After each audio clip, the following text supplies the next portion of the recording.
इस प्यार को क्या नाम दूं? भाग 2। शिमला के हिमाचल प्रदेश विश्वविद्यालय HPU का कैंपस नए छात्रों के उत्साह और पुराने दोस्तों की चिरपरिचित चहलकदमी से गुलजार था। प्रिया, जो अब कॉलेज के रंग में पूरी तरह ढल चुकी थी, अपनी सहेलियों नीलम और अंजना के साथ कैंटीन में बैठी थी। नीलम की चुहलबाजी और अंजना की शांत मुस्कान, ये सब प्रिया की रोजमर्रा की कॉलेज लाइफ का हिस्सा थे।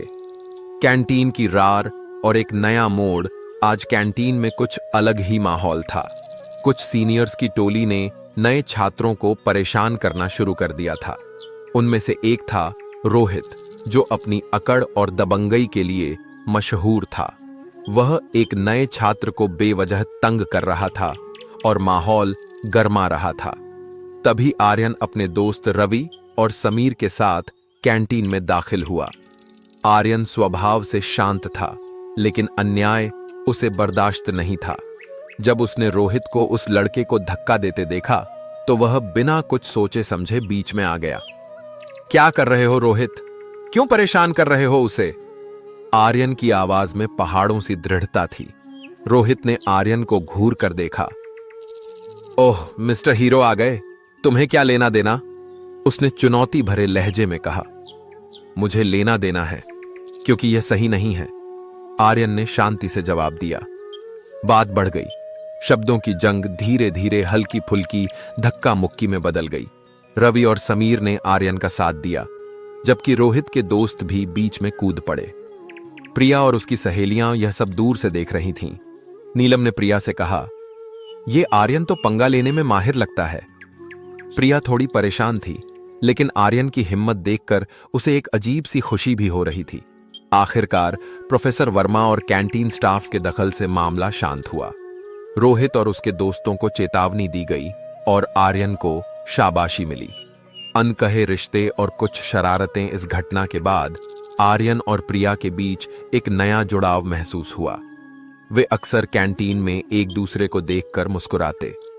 आर्यन के दोस्त रवि और समीर अब प्रिया और उसकी सहेलियों से भी बातें करने लगे थे। रवि ने तो नीलम को चिढ़ाना ही अपना परम धर्म बना लिया था, और नीलम भी उसे पलटकर जवाब देने का कोई मौका नहीं छोड़ती थी। एक बार जब कॉलेज में फेयरवेल पार्टी की तैयारी चल रही थी, तो रवि और नीलम के बीच डांस पार्टनर को लेकर बहस छिड़ गई। मैं तो नीलम के साथ ही डांस करूंगा, रवि ने कहा। नीलम ने तुरंत नाक चढ़ाकर कहा, मैं तुम्हारे साथ डांस करूंगी? सपने में भी नहीं। उनकी नोकझोंक सुनकर सब हंस पड़ते। आर्यन और प्रिया चुपचाप यह सब देखते और मुस्कुराते। उनकी आंखों में एक दूसरे के लिए अब दोस्ती से बढ़कर कुछ और था, जिसे वे अभी तक नाम नहीं दे पाए थे। कॉलेज के मैदान में क्रिकेट खेलते हुए, लाइब्रेरी में किताबों के बीच खोए हुए, या शिमला के मॉल रोड पर बेफिक्र घूमते हुए उनके दिन कट रहे थे।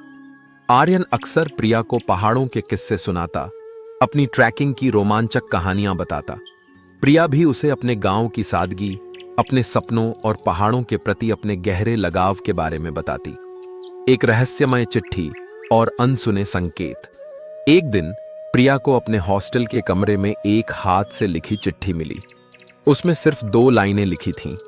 पहाड़ों की धुन सुननी है तो उस जगह आओ जहां सिर्फ परियां आती हैं। उस पर कोई नाम नहीं था। प्रिया असमंजस में पड़ गई। उसने नीलम और अंजना को दिखाया, पर उन्हें भी कुछ समझ नहीं आया। प्रिया को तुरंत आर्यन की बताई परियों के बसेरे वाली जगह याद आई। क्या यह आर्यन ने ही भेजा था? लेकिन उसने नाम क्यों नहीं लिखा? उसके मन में सैकड़ों सवाल उमड़ रहे थे। अगली शाम बिना किसी को बताए प्रिया उस रहस्यमय जगह की ओर चल पड़ी। वह जगह घने जंगलों के बीच छिपी हुई थी, जहां सिर्फ कुछ ही स्थानीय लोग पहुंचते थे।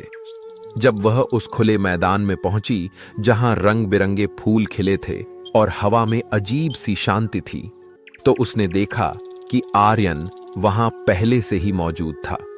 वह एक पत्थर पर बैठा था और अपने हाथों में एक छोटी सी बांसुरी लिए था।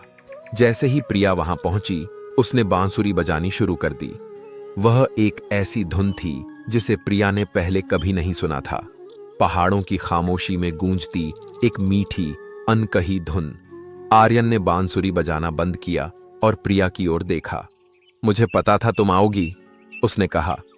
प्रिया ने उससे पूछा, यह चिट्ठी तुमने ही भेजी थी, है ना? आर्यन मुस्कुराया।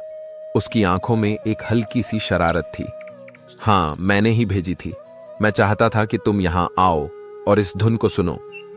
उस पल प्रिया को लगा जैसे प्रकृति ने अपने सारे रहस्य उनके सामने खोल दिए हों और आर्यन के साथ वह इस जादुई दुनिया का हिस्सा थी। क्या यह सिर्फ दोस्ती थी या दोस्ती की सीमाओं को लांघकर कुछ और गहरा पनप रहा था? और इस धुन का क्या रहस्य था?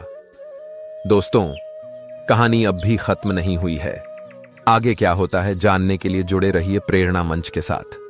अगर आपको ये कहानी पसंद आई तो वीडियो को लाइक करें, अपने दोस्तों के साथ शेयर करें और चैनल को सब्सक्राइब करना न भूलें ताकि आप ऐसी और भी प्रेरक कहानियां देख सकें।